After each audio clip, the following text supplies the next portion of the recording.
اس سے پہلے کے لیکچر میں ہم نے شہر عاشوب نظم کا پہلا حصہ دیکھا. یہ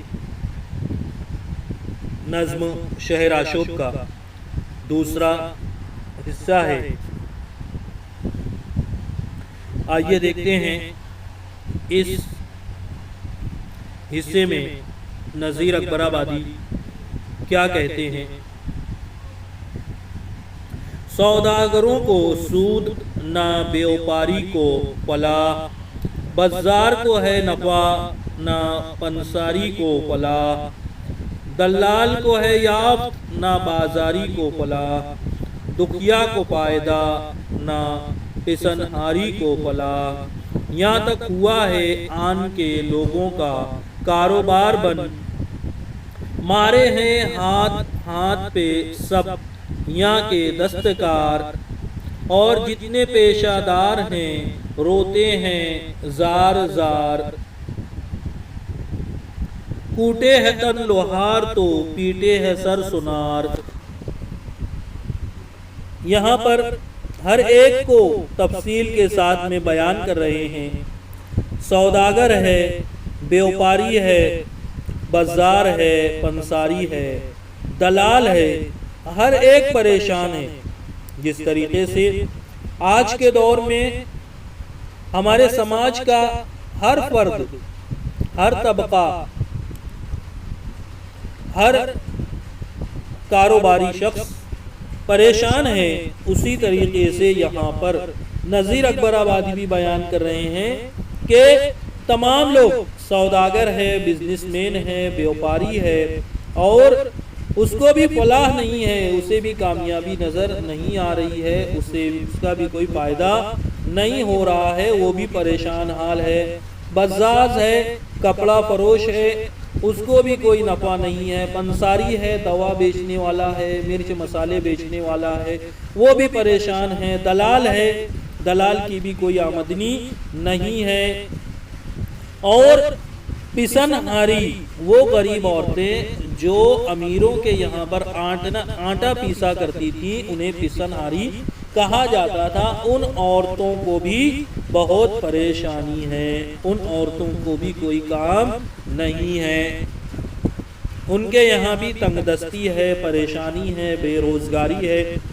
جب امیروں کے یہاں ہی کھانے کے لالے ہیں تو آٹا پیسنے کا سوال ہی پیدا نہیں ہوتا ہے. وہ خود قرض لے کر کے اپنا گھر چلا رہے ہیں، تو پھر وہ کیوں باہر کی کوئی ملازمہ رکھیں گے، کوئی خاتون رکھیں گے جس کو پیسہ دینا پڑے. اس لیے وہ بھی جو ہے وہ خاتون یا ایسی خواتین بھی بے روزگار ہو گئی ہیں. یہاں تک ہوا ہے آن کے لوگوں کا کاروبار بنا. وہ خواتین جو دوسروں کے یہاں جا کر کے آٹا پیسنے کا کام کیا کرتی تھیں، ان کا کاروبار تک بند ہو چکا ہے. اتنا معمولی سا کام بھی لوگوں نے بند کر دیا ہے، کیونکہ ہر ایک مالی پریشانی کا شکار ہے. اس لیے اپنا پیسہ بچانے کے لیے، اپنا پیسہ پس انداز کرنے کے لیے جو دولت مند لوگ تھے، جو امیر لوگ تھے، انہوں نے کیا کیا ہوا ہے، وہ ایسی عورتوں کو بھی فارغ کر دیا ہے اور وہ بے روزگار ہو گئی ہیں. مارے ہیں ہاتھ ہاتھ پہ سب یہاں کے دستکار، اور جتنے دستکار ہیں، جتنے ہنرمند لوگ ہیں، جتنے کلاکار لوگ ہیں، سب ہاتھ پر ہاتھ رکھ کر کے بیٹھے ہوئے ہیں. جو فنکار ہیں، درزی ہیں، اور اسی طریقے سے مصور ہے، سنگ تراش ہیں، جتنے بھی فنکاری کے کام کرنے والے لوگ ہیں، دستکاری کے کام کرنے والے لوگ ہیں، سب کے سب ہاتھ پر ہاتھ رکھے بیٹھے ہوئے ہیں. اس لیے کہ لوگوں کی بنیادی ضرورتیں ہی پوری نہیں ہو رہی ہیں، تو وہ دیگر چیزوں پر کس طریقے سے خرچ کریں گے. اور جتنے پیشے دار ہیں روتے ہیں زار زار، اور بھی جتنے پیشے ہیں دستکاری کے علاوہ وہ بھی زار زار روتے ہیں، بہت رو رہے ہیں. اس کا مطلب یہ ہے کہ وہ بھی بہت پریشان ہیں. لوٹے کوٹے ہے تن لوہار تو پیٹے ہے سر سنار. لوہار جس کا کام تھا لوہے کو کوٹنا، لوہے سے مختلف قسم کے اوزار اور ہتھیار بنانا، وہ اپنا تن ہی کوٹ رہا ہے، وہ اپنے آپ کو ہی کوس رہا ہے، وہ اپنے آپ کو ہی لعنت ملامت کر رہا ہے، تو پیٹے ہے سر سنار، اور سنار جو ہے وہ اپنا سر پیٹ رہا ہے، اپنا سر پکڑ کر کے بیٹھا ہے کہ وہ بھی، اس کا بھی دیوالیہ نکل چکا ہے، اس کے یہاں بھی کوئی سامان خریدنے بیچنے کے لیے نہیں آ رہا ہے، زیورات بنانے کے لیے نہیں آ رہا ہے۔ کچھ ایک دو کے کام کا رونا نہیں ہے یار، 36 پیشے والوں کا ہے کاروبار بند۔ یہ ایک دو دھندے والوں کا معاملہ نہیں ہے کہ چلو ٹھیک ہے کارخانے والوں کا مندہ ہے، باقی تمام لوگوں کا تیزا ہے، ایسا نہیں ہے۔ کارخانے داروں کے ساتھ میں جتنے بھی پیشے ور لوگ ہیں، جتنے بھی کام دھندے والے لوگ ہیں، کاروبار والے لوگ ہیں، دستکار ہیں، 36 پیشے والوں کا ہے کاروبار بند۔ تقریباً تمام کاروبار اور بزنس اور تجارت اور دھندے وغیرہ کیا ہو چکے ہیں؟ بند ہو چکے ہیں۔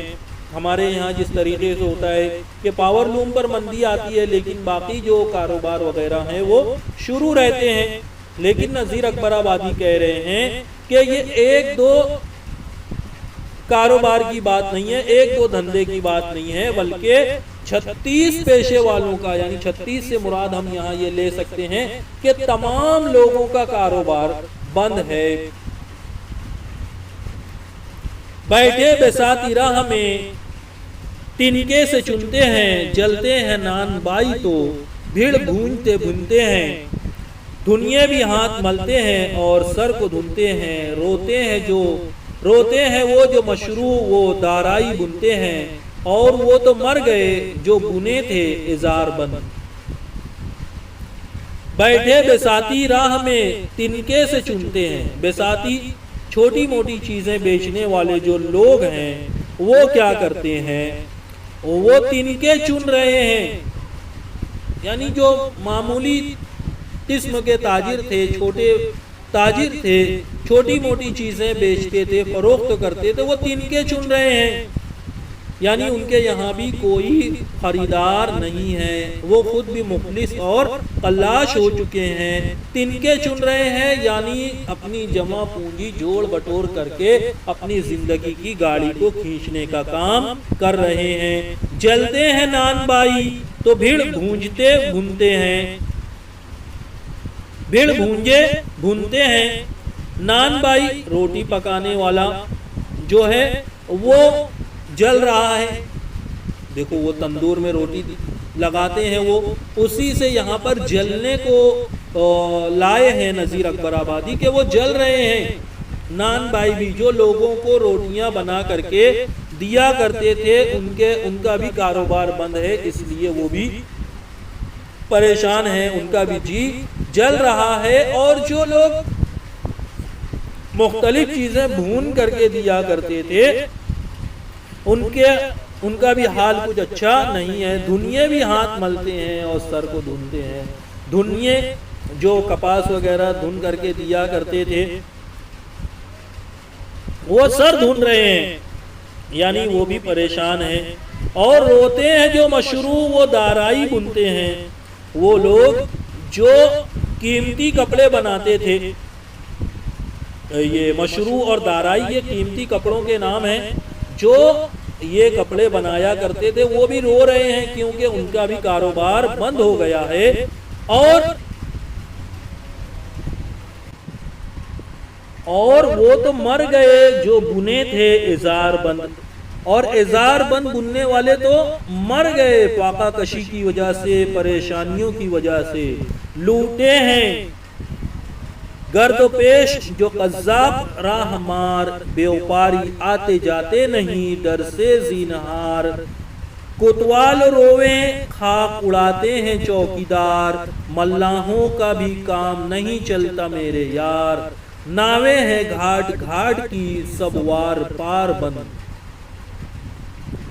لوٹے ہیں گرد و پیش جو قذاب راہ مار، جو قذاق ہیں، جو ڈاکو ہیں، جو لٹیرے ہیں، جو راستوں میں مسافروں کو، تاجروں کو لوٹنے کا کام کیا کرتے ہیں، وہ ابھی بہت سرگرم ہیں، کیونکہ تاجر اب آتے جاتے نہیں ہیں، تجارت بھی متاثر ہو چکی ہے۔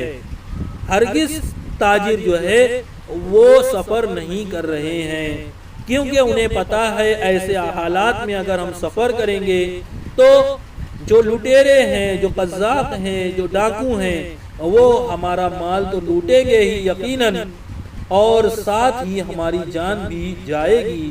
اس لیے تاجر اور عوام کوئی بھی سفر نہیں کر رہا ہے۔ کوتوال روے ہیں، جو کوتوال ہوتا تھا گاؤں کا، وہ خود رو رہا ہے۔ خاک اڑاتے ہیں چوکیدار، اور چوکیدار بھی بیٹھے ہوئے ہیں۔ ملاحوں کا بھی کام نہیں چلتا میرے یار، جو ملاح ہیں ان کا کام بھی بند ہے۔ ناویں ہیں گھاٹ گھاٹ کی، سب وار پار بند، اور جو ناؤ چلا کرتی تھی، جو کشتیاں چلا کرتی تھی، وہ بھی بند ہیں۔ تمام علاقوں کی، تمام جگہوں کی جو آگرہ سے منسلک تھی، وہ تمام کے تمام بند ہیں۔ اس لیے ملاحوں کا کاروبار بھی بند ہے۔ ہر دم کماگروں کے اوپر پیچ و تاب ہیں، صحاف اپنے حال میں غم کی کتاب ہیں، مرتے ہیں مینا ساز مصور کباب ہیں، نقاش ان سبوں سے زیادہ خراب ہیں، رنگ وہ قلم کے ہو گئے ہیں، نقش و نگار بند۔ ہر دم کماگروں کے اوپر پیچ و تاب ہیں۔ کماگر کمان بنانے والے، تیر بنانے والے، ان کے اوپر بھی پیچ و تاب ہے، ان کے اوپر بھی حالات ہیں، ان کے اوپر بھی غم کے بادل ہیں، اور صحاف اپنے حال میں غم کی کتاب ہے۔ صحاف یعنی یہ بنا ہے صحیفے سے، جو کتاب کا کام کرتے ہیں، جو کتابوں کی جلد سازی کا کام کرتے ہیں، وہ خود کیا بن چکے ہیں؟ غم کی کتاب۔ وہ خود غم کی کتاب بن چکے ہیں، یعنی ان کے حالات بھی کچھ ٹھیک ٹھاک نہیں ہے۔ کھانے کو نہیں ہے تو کتابیں کون پڑھے گا اور کون جلد سازی کے لیے دے گا؟ مرتے ہیں مینا ساز مصور کباب ہیں۔ مینا کاری کرنے والے، ایک فن ہے یہ، مینا کاری کا ایک ہنر ہے، وہ مر رہے ہیں وہ لوگ، اور مصور کباب ہیں، مطلب مصور بھی دکھی ہیں، پریشان حال ہیں۔ نقاش ان سبوں سے زیادہ خراب ہیں۔ نقش نگار بنانے کا کام کرنے والے جو لوگ ہیں، وہ سب سے زیادہ پریشان ہیں۔ کیوں؟ رنگ و قلم کے ہو گئے نقش و نگار بند، کیونکہ جو رنگ اور قلم کے کام ان کے آیا کرتے تھے، وہ کام بھی بند ہو چکے ہیں۔ ان کے یہاں بھی اب کوئی کام کرانے کے لیے نہیں آتا ہے۔ ٹھیک ہے، آگے دیکھتے ہیں۔ بیچے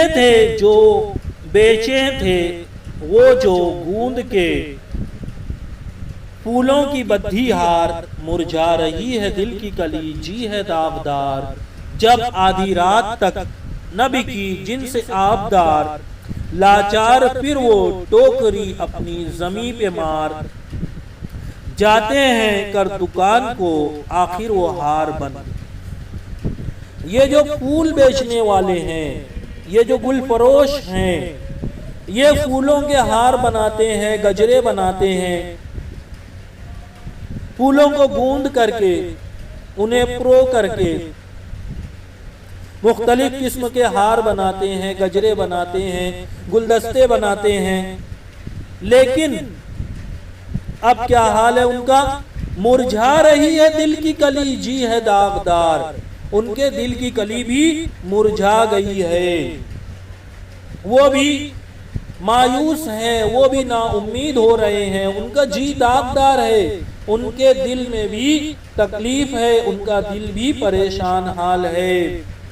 جب آدھی رات تک نہ بکی جن سے آبدار، اور جو پالش کرنے والے لوگ ہیں، جو جوتوں پر بوٹ پر پالش کیا کرتے تھے، یا دوسرے الفاظ میں جو برتن پر پالش کیا کرتے تھے، وہ لوگ بھی آدھی رات تک بیٹھے ہوئے ہیں کہ کوئی آ جائے اور ہم کچھ روپے کما لیں، تو ان کے پاس بھی کوئی آیا نہیں، اور پھر لاچار پھر وہ ٹوکری اپنی زمین پہ مار جاتے ہیں کر دکان کو، آخر وہ ہار بند، آخر کار تھک ہار کے آدھی رات تک انتظار کرنے کے بعد، آدھی رات سے مراد واقعی آدھی رات تک نہیں بلکہ جو معمول کا ان کا وقت تھا ڈیوٹی کا، اس سے زیادہ وقت وہ دیتے ہیں، کیونکہ مندہ ہے، کیونکہ حالات ٹھیک نہیں ہیں، ان کا دھندا نہیں چل رہا ہے، اس لیے کچھ زیادہ وقت جو ہے وہ ڈیوٹی دے رہے ہیں تاکہ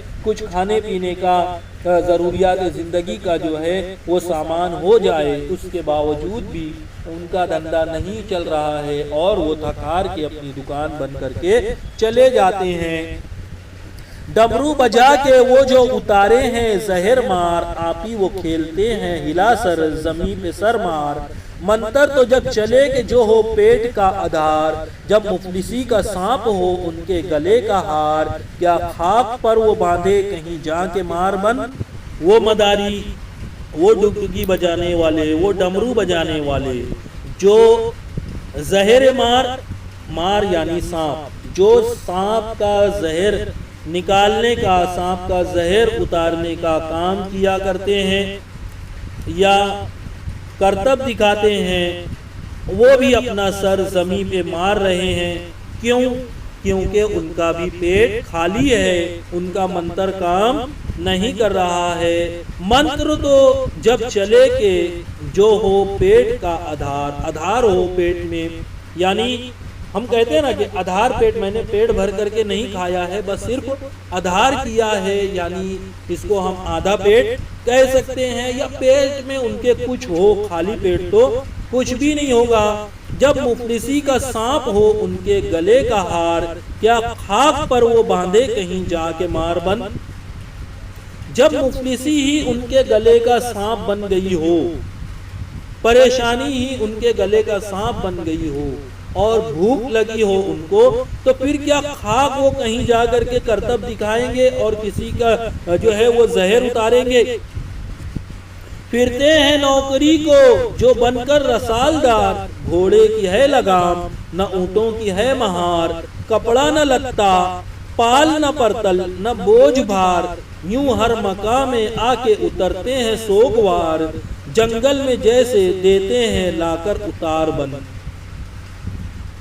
پھرتے ہیں نوکری کو جو بن کر رسالدار، جو رسالدار تھے، جو فوج میں عہدے دار تھے، جن کے ذمے 100 گھڑ سوار ہوا کرتے تھے، وہ بھی نوکری کے لیے ادھر ادھر پھر رہے ہیں، ان کی نوکریاں بھی چلی گئی ہیں، اور پھر ان کے گھوڑے جو ہیں وہ کیسے ہیں، ان کی سواریاں کیسی ہے وہ بتا رہے ہیں۔ گھوڑے کی ہے لگام نہ اونٹوں کی ہے مہار، وہ لگام وغیرہ اور مہار وغیرہ انہوں نے سب فروخت کر دیے ہیں اسی غربت کی وجہ سے، تنگ دستی کی وجہ سے۔ کپڑا نہ لتا پال نہ پرتل نہ بوجھ بھار، اور ان کے پاس میں کپڑا لتا کچھ بھی نہیں بچا ہے، پال بھی نہیں ہے، چھوٹا سا خیمہ بھی ان کے پاس نہیں ہے۔ پال ڈالنا ہم لوگ کہتے ہیں گھاس پھوس میں رکھ کر کے پھلوں کو پکایا جاتا ہے، اسے بھی پال کہتے ہیں، یعنی گھاس پھوس بھی ان کے پاس نہیں ہے، یا دوسرا معنی لیں گے تو چھوٹا سا رہنے کو خیمہ بھی اب ان کے پاس نہیں ہے، کیونکہ انہیں نوکری سے نکال دیا گیا ہے۔ یوں ہر مقام میں آ کے اترتے ہیں سوگوار، اور ہر مکان میں جو لوگ بھی آتے ہیں اس کے جو مکین ہیں یا جو مہمان ہیں وہ سوگوار ہوتے ہیں، غم زدہ ہوتے ہیں، افسردہ ہوتے ہیں، مایوس ہوتے ہیں، جنگل میں جیسے دیتے ہیں لا کر اتار، جیسے کہ انہیں کسی نے لا کر کے جنگل میں اتار دیا ہو۔ وہ اپنے مکان میں نہیں آ رہے ہیں بلکہ جنگل میں آ رہے ہیں، وہ مکان میں نہیں رہ رہے ہیں بلکہ جنگل میں زندگی گزار رہے ہیں، گویا وہ وہاں پر جنگل راج ہو۔ یہ بھی ہم آج کی اصطلاح وہاں استعمال کر سکتے ہیں۔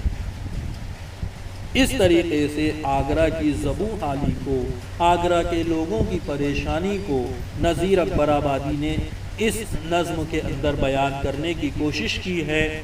یہ ہمارا دوسرا حصہ ہے۔ انشاءاللہ تیسرے لیکچر میں ہم اسی نظم کو جاری رکھیں گے اور مزید نذیر اکبر آبادی آگرے کی بے چینی کو، اہل آگرہ کی بے قراری کو، ان کے اضطراب کو کس طریقے سے بیان کرتے ہیں اس کو دیکھیں گے۔ بہت شکریہ۔